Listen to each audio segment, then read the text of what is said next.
हो क्या गया, ये क्या क्या हुआ ये? दो चीजें हैं। हाँ। आज गिरावट की वजह हाँ। वैसे देखा जाए तो दो जगह गिरावट है। एक मिड कैप स्मॉल कैप शेयरों में, करेक्ट। और दूसरा आपकी गिरावट है बैंकिंग शेयरों में। हाँ। ठीक है। सो बैंकिंग शेयरों की गिरावट तो क्लियर कट समझ में आ रही कि क्यों है। हाँ। उसका रीजन ये कि जो कमजोर जीडीपी के नंबर्स आए हैं कि भाई ये पूरे साल का अनुमान जो 6.4% का है, 6.5% से थोड़ा सा नीचे, तो यहाँ उससे थोड़ा सा बाजार दुखी हुआ है। ये देखिए, बैंकिंग शेयरों का जीडीपी के साथ डायरेक्ट कनेक्शन होता ही है, हम जानते हैं। सो अगर जीडीपी की ग्रोथ थोड़ी सी धीमी पड़ती हुई दिखे तो बैंकिंग शेयरों पर उसका नेगेटिव सेंटिमेंटल इफेक्ट होता है, वो आप होती हुई देख रही हैं। ठीक है, तो ये तो हो गया आपका बैंकिंग शेयर का। अब मिड कैप और स्मॉल कैप शेयरों में क्यों गिरावट है? कायदे से तो गिरावट वहाँ होनी चाहिए जहाँ एफ ज़्यादा बिकवाली कर रहे हैं। कर अब क्या है कि एफ की बिकवाली तो हो गई है कम, नहीं के बराबर है। लोकल फंड्स खरीद रहे हैं, आमतौर पर ये मान के चलते हैं आपके local funds mid cap small cap खरीदेंगे।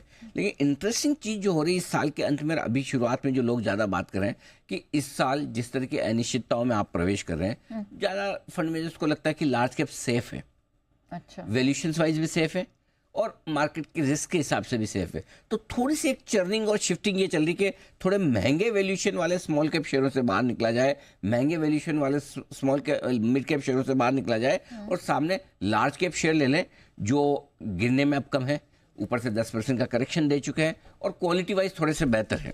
राइट। तो निफ्टी में पिछले साल आपके 9% के रिटर्न बनाए, 25% के return mid cap small cap शेयरों में बनाए, उनके वैल्यूएशन पी मल्टीपल निफ्टी के वैल्यूएशन से कहीं ज़्यादा है। करेक्ट। तो लोगों को लगता है कि वो ज़्यादा बेहतर होगा कि आप मिड कैप स्मॉल कैप के बजाय लार्ज कैप में रहें, इसलिए वहाँ बिकवाली है और वो वैल्यूएशन को एडजस्ट। देखो, दिग्गज शेयर कमजोर होकर अगर सही वैल्यूएशन पे आ गए तो और उल्टा मिड कैप स्मॉल कैप शेयरों के बीच में वैल्यूएशन गैप बढ़ जाता है। ठीक है। तो वो कमी होने की कोशिश हो रही है, इस वजह से आज बाजार में थोड़ी बिकवाली ज़्यादा होती हुई दिखी है।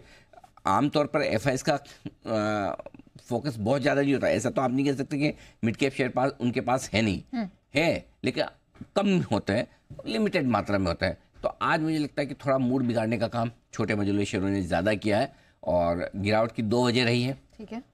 एक मिड कैप स्मॉल कैप शेयरों में, और मिड कैप स्मॉल कैप शेयरों में भी जो गिरावट की वजह कुछ हद तक आप जीडीपी के नंबर से भी मान सकते हैं, क्योंकि क्या होता है, अगर जीडीपी की ग्रोथ थोड़ी सुस्त पड़नी है तो कमाई, कंपनी की कमाई है ना, जब बढ़ती हुई जीडीपी में मिड कैप स्मॉल कैप के शेयरों की कमाई ज़्यादा बढ़ती है, एकदम तेजी से बढ़ती है, और घटती हुई जीडीपी में इनकी कमाई घटती भी ज़्यादा जल्दी से। सो इसलिए आज मार्केट वो 1-1.5% जीडीपी का आंकड़ा कम होने वाला है, उसको एडजस्ट करने की कोशिश कर रहा है। तो गिरावट का पूरा लबोलुबाब ये है कि कमजोर जीडीपी के आंकड़ों के अनुमान ने अभी तक आंकड़ा है नहीं, इस साल का अनुमान है, उसने थोड़ा सा आज मूड खराब किया है।